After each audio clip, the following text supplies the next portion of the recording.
Now the next statement is a continue. This is also comes under the jump statement. So into the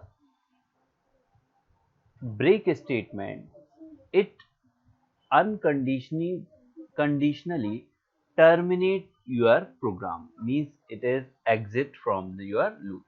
But into the continue statement, it is not the terminate your program, but it is skip the statement and continue the loop body.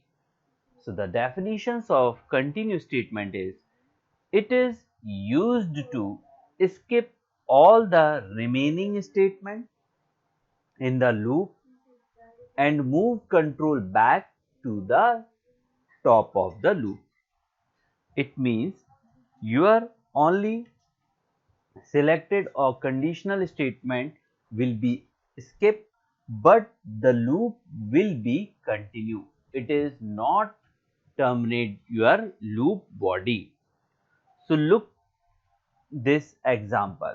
In this example, you can understand how to continue statement work. In the for loop, the variable val have in it. Clear? This is the in it. Like this string I assign into the val. So loop will be continue for this init string. And there you can see the val is equivalent of I, so then it is continue. Clear? Means the loop will be continue, but it is not execute the val value. Means the loop, the program will be not comes here, it will go to again the loop. Clear? So according to that program, you see the val have init. Clear? Init string.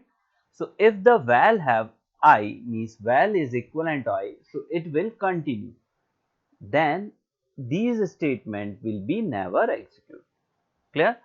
So val have first the I character and I is equivalent I. So that's why I will not execute and the loop will be continued. The next val have n character.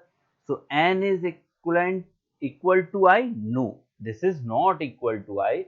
So it will execute the val, means val value will be executed. So that's why you getting n.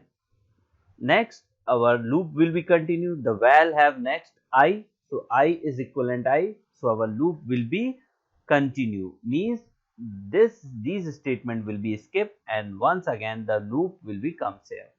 So the val have t, so t is not equivalent I. So then val will be execute, means t is executing here. And next the loop will be continued. The character has been completed. So the last statement will be only execute the end, means these all will be never execute, only the end statement will be executed. It is not the part of the for. Clear? So that's why it is executing at the last. When the whole loop will be completed, then after the last statement will be executed, because this statement is not the part of the for. Clear to all? I think you all understood this statement. So the continue statement is not terminate our program, it only skip the statement, but the loop body will be continue. So you try to create that program in your computer system and find the output, what output you are getting. So also try to change that string and get different output. So I think you all try to create it. Clear? Thank you. Jai Gurudev.